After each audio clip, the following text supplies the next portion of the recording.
और जब भी उसकी मॉम उसे कहानियां सुनाती तो वो उन कहानियों में खो जाता है। साथ ही उसे नई नई भाषाओं को बोलने का सीखने का शौक होता है, इसीलिए जब भी वो किसी नई चीज को सीखता है तो उसी भाषा में खुद से बातें करता रहता है। धीरे धीरे टॉल्किन की मॉम की तबीयत खराब होना शुरू हो जाती है। इनके पास इतने पैसे भी नहीं होते कि ये इलाज करवा सके। और एक दिन टॉल्किन जब अपने भाई के साथ घर लौटता है तो वो देखता है कि उसकी मॉम चेयर पर निढाल लेटी हुई है। उसे पता चलता है कि उसकी मॉम अब इस दुनिया में नहीं रही। वो अपनी मॉम को गले लगाकर बहुत रोता है। कुछ वक्त पहले टॉल्किन और उसके भाई ने अपने पिता को खो दिया और आज अपनी मॉम को। ये दोनों बच्चे अब अनाथ हो चुके हैं, इसीलिए फादर इनके पास आते हैं और इनके लीगल गार्डियन बन जाते हैं। जिसके बाद वो इन दोनों बच्चों को एक बहुत ही अमीर लेडी के पास ले जाते हैं और बताते हैं कि इन दोनों को पढ़ने का बहुत शौक है, पर इनका इस दुनिया में कोई भी नहीं है। वो लेडी इन दोनों बच्चों को अडॉप्ट कर लेती है और जल्दी इन दोनों का एडमिशन शहर के एक बहुत बड़े स्कूल में करवा देती है। टॉल्किन के स्कूल में खेलते हुए एक बच्चे से लड़ाई हो जाती है। इन दोनों को हेडमास्टर के पास ले जाया जाता है। टॉल्किन को यहाँ पता चलता है कि जिस बच्चे से उसकी लड़ाई हुई वो हेडमास्टर का बेटा है और जल्दी टॉल्किन की हेडमास्टर के बेटे और उसके दोस्तों से दोस्ती हो जाती है। दरअसल इस शहर में उसका कोई भी दोस्त नहीं होता, हमेशा उसे अपने पुराने दोस्तों की याद आती है। वहीं जब टॉल्किन एक दिन घर पर होता है तो उसे पियानो की धुन सुनाई देती है जो कि बहुत ही मधुर होती है। और जब वो नीचे जाता है तो देखता है कि एडिथ नाम की एक लड़की पियानो बजा रही है। उसने इससे अच्छा पियानो अपनी जिंदगी में कभी नहीं सुना। वो उस पियानो की धुन में कहीं खो सा जाता है। अब रात होती है और सब के सब डिनर टेबल पर बैठते हैं जहाँ पर एडिथ उसके सामने होती है। डिनर करने के बाद वो एडिथ से बात करता है और पूछता है कि तुम्हारा सपना क्या है। एडिथ कहती है कि मैं एक ऐसी जगह जाना चाहती हूँ जहाँ पर मुझे अकेलापन ना लगे, जहाँ पर मैं आजादी महसूस करूँ, मुझे कभी एहसास ना हो कि मैं अनाथ हूँ। दरअसल जिस तरह से टॉल्किन और उसके भाई को इस लेडी ने अडॉप्ट किया था उसी तरह से एडिथ को भी अडॉप्ट किया गया है। टॉल्किन बताता है कि मैं एक पेंटर बनना चाहता हूँ, इसीलिए हमेशा वो स्केचेस बनाता रहता है। साथ ही हमेशा वो एडिथ के साथ रहता है जिससे इनकी दोस्ती में और भी गहराई आ जाती है। जिस तरह से टॉल्किन की मॉम उसे कहानियां सुनाया करती थी जो बहुत ही ध्यान से सुना करता था, उसी तरह से वो अपने दोस्तों को भी कहानियां सुनाता है। उसके दोस्तों को उसकी कहानियां बहुत पसंद होती है। हालांकि इन सब के पेरेंट्स चाहते हैं या तो अकाउंटेंट बने या लॉयर, लेकिन इन्हें आर्ट की दुनिया में इंटरेस्ट होता है। कोई पेंटर बनना चाहता है, कोई म्यूजिशियन या फिर कोई पोएट। इन चारों के बीच में दोस्ती और भी गहरी हो जाती है। ये एक दूसरे से वादा करते हैं कि हमेशा एक दूसरे के साथ रहेंगे और अपनी अपनी कला से दुनिया में नाम करेंगे। इसी तरह से कुछ और साल बीत जाते हैं। टॉल्किन ने अब बहुत सारे स्केचेस बना लिए हैं जो वो अपने कमरे में लगा कर रखता है। साथ ही एडिथ भी उसी के साथ उसी के घर में रहती है। और एक दिन वो एडिथ को एक रेस्टोरेंट ले जाता है जहाँ आकर एडिथ को बहुत अच्छा लगता है क्योंकि आज से पहले वो कभी इतने बड़े रेस्टोरेंट में नहीं आई।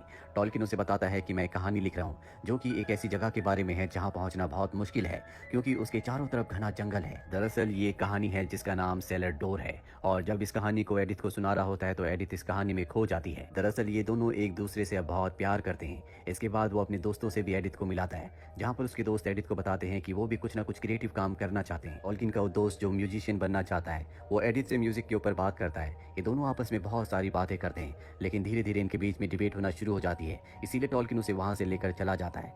एडिथ को अपने लिए बहुत बुरा लग रहा होता है क्योंकि उसका भी सपना एक म्यूजिशियन बनने का है। वो बहुत अच्छा पियानो बजाती है लेकिन पियानो वो सिर्फ घर पर ही बजाती है, बाकी वक्त वो घर पर मिसेस फॉकनर के लिए काम करती है जिन्होंने उसे अडॉप्ट किया है। और इस वक्त वो अपने फैसले लेने के लिए आजाद नहीं है। टॉल्किन अगले दिन एडिथ को मूवी दिखाने के लिए ले जाता है लेकिन नीचे सारी सीट्स फुल होती है, ऊपर की सीट्स खाली हैं लेकिन उनकी कीमत ज्यादा है और टॉल्किन के पास उतने पैसे नहीं है। साथ ही यहाँ पर जो आदमी होता है वो इन दोनों के पहनावे का मजाक भी उड़ाता है। इसके बाद टॉल्किन एडिथ को पीछे के रास्ते ले जाने की कोशिश करता है लेकिन वहाँ के दरवाजे भी बंद होते हैं। टॉल्किन को बहुत बुरा लगता है कि उसके पास इतने पैसे नहीं है कि वो एडिथ को मूवी दिखा सके, जबकि उसने एडिथ को मूवी दिखाने का वादा किया था। टॉल्किन बहुत ज्यादा इमोशनल हो जाता है। वो एडिथ को बताता है कि मेरी मॉम बीमार थी लेकिन हमारे पास उनकी दवाई के पैसे नहीं थे। मैंने अपनी मॉम को खो दिया लेकिन अब ऐसा नहीं होगा। मैं जिंदगी में उस मुकाम तक पहुंचूंगा जहां पर मेरे पास किसी चीज की कभी कोई कमी नहीं होगी ताकि पैसों की वजह से मुझे कभी किसी अपने को खोना ना पड़े। एडिथ के चेहरे पर मुस्कुराहट आ जाती है क्योंकि उसे पता है कि टॉल्किन के अंदर टैलेंट है, वो मेहनती है और जो उसने कहा है वो जरूर करके दिखाएगा। वहीं टॉल्किन का जब रिजल्ट आता है तो उसे बहुत कम मार्क्स मिलते हैं जिसका मतलब ये है कि उसे ऑक्सफोर्ड यूनिवर्सिटी में एडमिशन नहीं मिलेगा। फादर उसके पास आते हैं।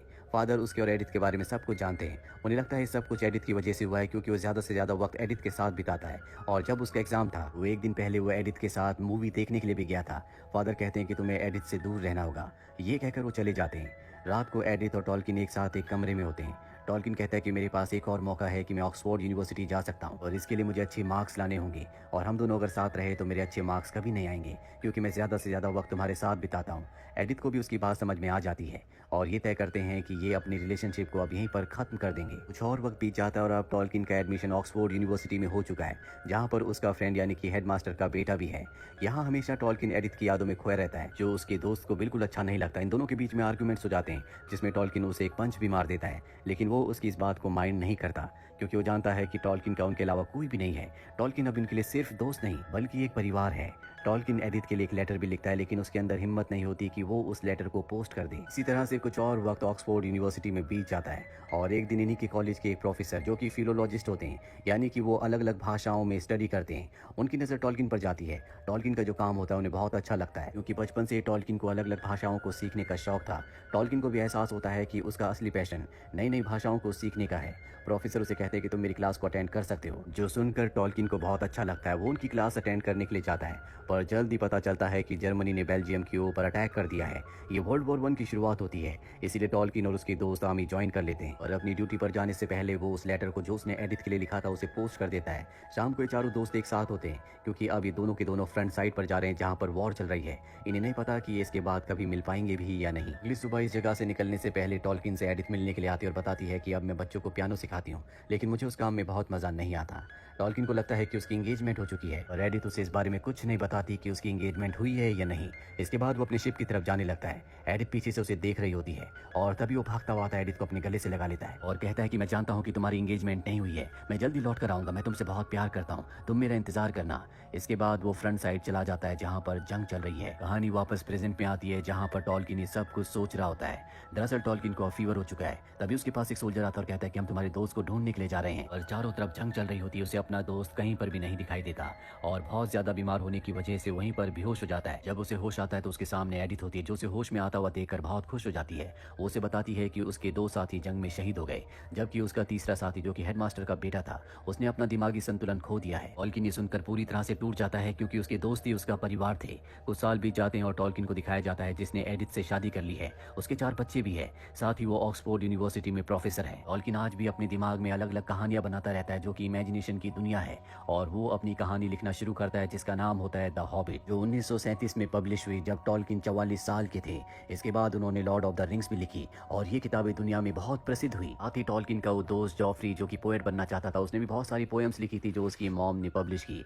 जॉफ्री की वो पोएम्स भी बहुत प्रसिद्ध हुई, लेकिन टॉल्किन ने जो कहानियां लिखी थी लॉर्ड ऑफ द रिंग्स, उस पर बाद में फिल्में बनी और इन 3 फिल्मों को 17 ऑस्कर्स भी मिले। टॉल्किन ने बचपन से अपने जीवन में संघर्ष किया, उसे अपना घर छोड़ना पड़ा, उसकी मॉम की पैसों की कमी की वजह से मृत्यु हो गई। एक वक्त ऐसा भी था जब पैसों की कमी की वजह से वो एडिथ को मूवी नहीं दिखा पाया था, लेकिन उसके अंदर हिम्मत थी, दृढ़ संकल्प था, जिसकी वजह से वो दुनिया का एक महान राइटर बना। हर इंसान को अपनी जिंदगी में डिटर्मिनेशन के साथ जीना चाहिए, डिटर्मिनेशन के साथ काम करना चाहिए, ताकि जिंदगी में वो कुछ ऐसा कर दे जो पहले कभी किसी ने ना किया हो। तो ये था पूरा जीवन J.R.R. टॉल्किन का, जो कि सच्ची घटनाओं पर आधारित है। उम्मीद करते हैं कि ये सच्ची कहानी आपको पसंद आई होगी।